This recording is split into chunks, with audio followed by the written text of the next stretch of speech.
Oi gente, tudo bem? No vídeo de hoje eu vou mostrar para vocês como fazer a atividade 1 e a atividade mapa da matéria Prática Pedagógica Vivência Profissional. Essa disciplina a gente tem duas atividades um pouquinho trabalhosas, mas vou mostrar para vocês que dá certo. Na primeira atividade, vocês vão ter um textinho onde ele vai falar sobre o ser docente. A gente vai trabalhar um pouco essa questão da ética profissional. Então, o que nessa atividade 1 você vai ter que fazer? Aqui embaixo a gente vai ter. Diante de um tema tão importante, é a hora do mão na massa.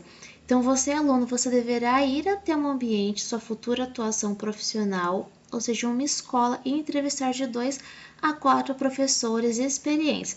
Nessa questão, caso você tenha alguma pessoa que seja professor, é até mais fácil você pedir que essa pessoa faça a entrevista para você. No meu caso, eu já trabalho em escola de idiomas, então eu pedi para as minhas colegas responderem as perguntas. Eu não fui até uma escola que estava perto de fazer o estágio para pedir para alguém fazer uma entrevista para mim. Ou até mesmo você pode perguntar para qualquer outra pessoa sobre essa questão da ética profissional. Tem algumas perguntas aqui que são um pouco mais voltadas para professor, mas em tese, pensando na ética, dá para a gente fazer um remeleixo ali e conseguir entregar esse trabalho, tá? Mas todo mundo sempre conhece alguém, se você tiver alguém que possa te ajudar, que seja do ambiente, né, que seja professor e tudo mais, que trabalhe em alguma instituição de ensino e possa te auxiliar nessa parte das respostas, é uma boa também. Então, aqui, ir até uma escola e entrevistar de 2 a 4 professores experientes para verificar a percepção deles quanto à ética docente. Aqui tem um roteiro com algumas perguntas e eles até colocam que a gente pode ficar à vontade para incluir ou omitir alguma dessas questões. Não precisam ser todas. Eu não escolhi todas, eu peguei só algumas. Então, as perguntas que a gente vai ter aqui são: como você define ética profissional no contexto docente? Quais são os princípios éticos que você considera essencial para um professor? Quais são os desafios éticos mais comuns que os professores enfrentam em uma prática profissional e como você lida com esses desafios? Como você equilibra a responsabilidade de transmitir conhecimento com a necessidade de desenvolver habilidades éticas dos alunos? Como você promove a igualdade de oportunidades e a inclusão na sala de aula? Quais estratégias você utiliza para garantir a equidade e o respeito entre os alunos? Como você lida com a privacidade dos alunos e a confidencialidade das informações compartilhadas na sala de aula? Quais são as suas práticas para evitar comportamentos inadequados ou antiéticos, como o assédio, preconceito ou a discriminação?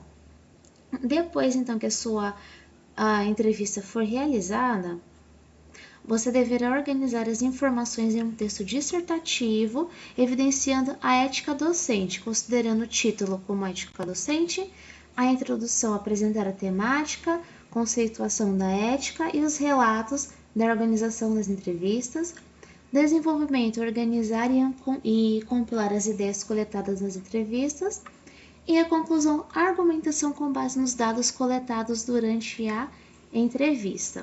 Eu vou mostrar para vocês primeiro como que ficaram as respostas das entrevistas. Então, a primeira que eu peguei, como você define ética profissional no contexto docente? Eu entrevistei 4 professoras, Esther, Victoria, Isabela e Tainá, onde cada uma delas fez um compilado. Você não precisa fazer entrevista, reunir todas as pessoas juntas para fazer. Você pode assim selecionar as perguntas e enviar para elas ou em arquivo ou por WhatsApp mesmo, ou ir conversando com a pessoa e vai anotando o que ela está escrevendo para você. Eu falei para elas que não precisava elas escreverem um texto, realmente uma resposta simples, porque como eu entrevistei 4 pessoas, senão o texto ele ia ficar muito longo, e fazer um compilado disso, deixar ele bem mais enxuto, ia ser um pouco mais complicado. Aí aqui eu vou baixando para vocês darem, se quiserem pausar para ler as respostas delas com calma. A próxima pergunta: quais são os princípios éticos que você considera essenciais para um professor? Quais são os desafios mais comuns que os professores enfrentam em uma prática profissional e como lidar com esses desafios? Como você promove a igualdade de oportunidades e a inclusão na sala de aula? Quais estratégias você utiliza para garantir a equidade e o respeito entre os alunos? E quais são as práticas para evitar os comportamentos inadequados ou antiéticos, como o assédio, o preconceito e a discriminação? Essas foram as perguntas que, para mim, são as práticas essenciais para a gente trabalhar dentro de sala de aula, para desenvolver, que a gente sabe como é difícil ter que lidar com algumas situações. Então, para nós que a gente está convivendo naquele meio, foram as mais importantes para a gente conseguir trabalhar. Aqui, então, como que ficou, então, o meu texto? Então, aqui a gente vai ter o título, Ética Docente. A ética docente é um dos pilares fundamentais na prática pedagógica e na formação educacional no ambiente escolar. O comportamento ético dos professores influencia diretamente o processo de ensino-aprendizagem, a convivência entre os membros da comunidade escolar, desenvolvimento de valores nos estudantes. Para melhor compreensão sobre o tema, foram entrevistadas 4 professoras de uma rede particular, evidenciando como a ética se manifesta na prática docente. Segundo Aranha, 2006, a ética é o ramo da filosofia que se ocupa do estudo dos juízes de valor sobre o comportamento humano, especialmente no que diz respeito ao bem e ao mal. No contexto docente, a ética ela ganha contornos ainda mais relevantes, pois envolve a formação de sujeitos críticos, autônomos e responsáveis. Quanto ao que seria a ética profissional, Esther comenta que um dos pilares da educação é justamente a ética profissional, que deve pregar e aplicar o respeito e a empatia tanto com os alunos quanto os colegas do corpo docente. Isabela completa a fala da colega dizendo que ética é que mantém um ambiente saudável, equilibrado e pautado no respeito mútuo. Victoria entende que cada pessoa possui uma história que deve ser respeitada. Na visão de Tainá, ética é reconhecer suas individualidades e manter relações justas com colegas e estudantes. Então aqui tem como vocês terem uma base de como vocês fazerem o parágrafo, né? Então, em cada parágrafo vocês vão colocar uma pergunta e um compilado da resposta de cada um. Dependendo da resposta que cada professor que você for fazer entrevista, eles tiverem, se forem iguais, então dá para colocar na visão de fulano e fulano, eles acreditam nisso. Então, seguindo aqui. Sobre os princípios éticos considerados essenciais, as entrevistadas citam frequentemente o respeito, empatia, a honestidade, a escuta e a responsabilidade. Tais valores são indispensáveis para a criação de um ambiente de aprendizagem saudável e acolhedor. Os desafios éticos relatados pelas professoras refletem a complexidade no ambiente escolar. Todas lidam com questões relacionadas ao respeito, preconceito, diferentes formas de criação dos estudantes e empatia. Esther menciona que as redes sociais tornaram o respeito e a empatia mais difíceis de serem mantidos. Isabela trabalha com ética em sala de aula, mostrando sua importância. Já Victoria observa que muitos professores têm opiniões formadas e resistem à escuta do outro, o que pode prejudicar a convivência. Tainá, por sua vez, defende a escuta atenta e a busca por justiça nas ações. Acerca da promoção da igualdade, as entrevistas tiveram posturas ativas para lidar com diversas situações em sala de aula. Todas se adaptam às diferenças, buscam estratégias para promover a empatia em sala de aula e não excluir nenhum aluno. Escuta e valorização das diferenças são práticas comuns entre elas. Por fim, para evitar comportamentos inadequados, Esther trabalha com regras e princípios que ocorrem em casa, bem como dentro de sala de aula. Victoria trabalha com rodas de conversa e exemplos de pessoas inspiradoras. Tainá mantém uma postura firme e vigilante, valorizando a diversidade e o respeito mútuo. Para concluir, a realidade dentro de sala de aula pode ser mudada com ética e as ferramentas certas para se criar um ambiente acolhedor. Foi observado pelas entrevistadas o carinho e cuidado para lidar com qualquer situação que promova algum desconforto no ambiente de aprendizagem. Aqui para baixo nós vamos ter as referências e devem anexar o termo de consentimento livre e esclarecido para a entrevista que vocês encontram na parte do aluno. Então, aqui embaixo vocês vão colocar a foto do termo de consentimento e esclarecido para a entrevista. Essa foi a atividade 1 da prática pedagógica. Agora nós vamos ver como que vai ser feito a atividade mapa. Tá aqui para baixo. Na atividade mapa, ela vai ser feita com base no Censo Escolar de 2002, onde o que deverá ser feito? Deverá ser selecionada alguma modalidade ou etapa, sendo ou da educação infantil, fundamental, média, educação especial, entre outros, deverá ser feito novas pesquisas referente a essa modalidade para se apropriar do assunto, de repente até visitar alguma escola que atendam esse público e conhecer a realidade das mesmas e tudo mais. Vocês vão ter acesso ao censo também na parte do aluno. Então aqui vocês vão ter como que funciona o censo, gráficos com relação à educação infantil, a educação básica, né, ensino fundamental 1 e ensino fundamental 2 e médio.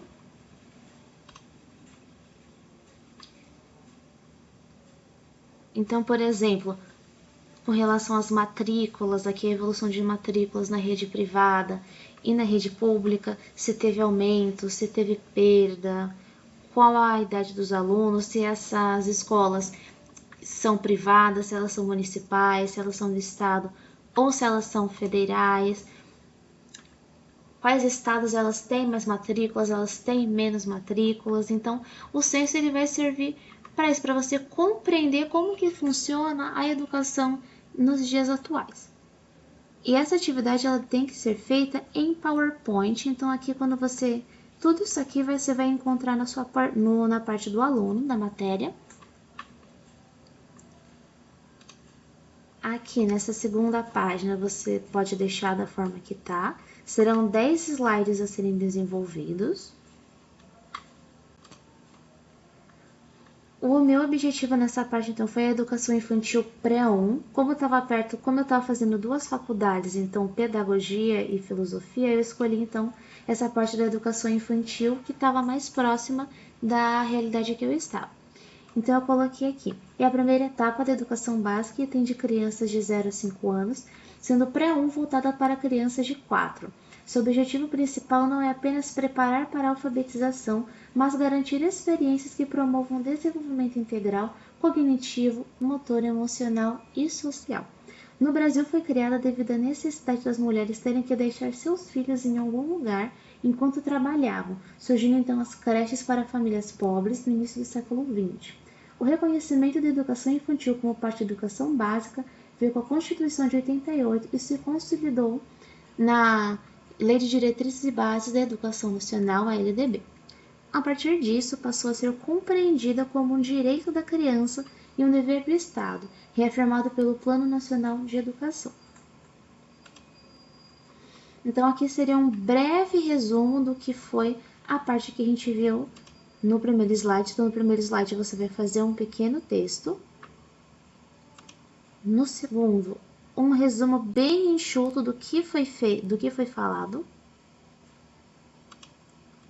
No terceiro slide, alguns dados com relação, então, ao censo escolar da pré-escola, dos 4 aos 5 anos. Então, aqui a gente vai ter o crescimento de matrículas na pré-escola após a pandemia. Entre 2019 e 2021, teve uma redução de 25% na rede privada. Já em 2002, ela aumentou 3% no total, com mais de 20% na rede privada, tendo uma taxa de atendimento escolar do 4 aos 5 anos, em 2019 de 92% e 91% em 2022. Então, ela teve uma queda nessa parte. Então, nessa segunda parte, você vai apresentar os dados do censo com relação à faixa etária que você vai analisar. No slide seguinte, como que está a participação das redes na educação infantil, da educação municipal e da educação privada. Aqui eu também coloquei alguma informação das localizações das matrículas com relação à zona rural, como que são as matrículas lá, se elas são altas, se elas são baixas. E aqui eu coloquei um resumo da região onde eu moro. Então, aqui na Secretaria de Educação de Taboão da Serra mostra que a pré-escola já se encontra bem estruturada, com índice satisfatório de atendimento. Contudo, a situação das creches de 0 a 3 anos ainda é um desafio a ser enfrentado, visto que a oferta de vagas não atende à demanda crescente das famílias. Essa diferença gera desigualdade no acesso à educação infantil e dificulta a conciliação entre trabalho e cuidados familiares, especialmente para as mães que necessitam retornar ao mercado de trabalho. Diante desse cenário, proponho como intervenção a implantação de novas creches em regiões estratégicas do município, ampliando o atendimento às crianças de 0 a 3 anos. Além disso, é essencial fortalecer parcerias com instituições comunitárias e privadas por meio de convênios, de modo a acelerar a expansão da oferta. Então, nessa parte, o que você tem que fazer? Analisar a região onde você está. Se a instituição, vamos supor, no meu caso, eu fui analisar a pré-escola, se está ok ou se não está, e de repente fazer uma proposta de intervenção, o que pode ser feito para que a comunidade melhore essa educação. Então, fazer mais creches, aumentar mais turmas, diminuir a quantidade de alunos em sala de aula, reduzir a carga horária no trabalho, para que as pessoas consigam passar mais tempo com os filhos. Essa seria, então, uma ideia, uma estratégia que você deve pensar para a melhoria na educação em que você escolheu. Outro ponto fundamental é investir na formação continuada dos professores e profissionais da educação infantil, garantindo não apenas mais vagas, mas também qualidade no atendimento. Para potencializar os resultados, a política de creches deve estar articulada com a assistência social e a saúde, promovendo uma atenção integral às crianças e às famílias. E aqui, para finalizar, então, as referências que eu busquei com relação ao trabalho, você pode buscar essas fontes no Instituto Nacional de Estudos e Pesquisa Educacional, em outras fundações sobre o censo escolar, no IBGE, e a qualquer outro órgão que tenha a ver com a parte da educação, buscar censo de outros anos, artigos, de repente, da região onde você mora, fazer até alguma entrevista rápida de como as pessoas acham que estão a educação no ambiente que você está, no seu município, no seu bairro e tudo mais, para que o seu trabalho realmente tenha uma carga assim bem valiosa, seja uma coisa bem interessante para ser feita. Esse foi o vídeo de hoje, espero que eu tenha ajudado e até a próxima!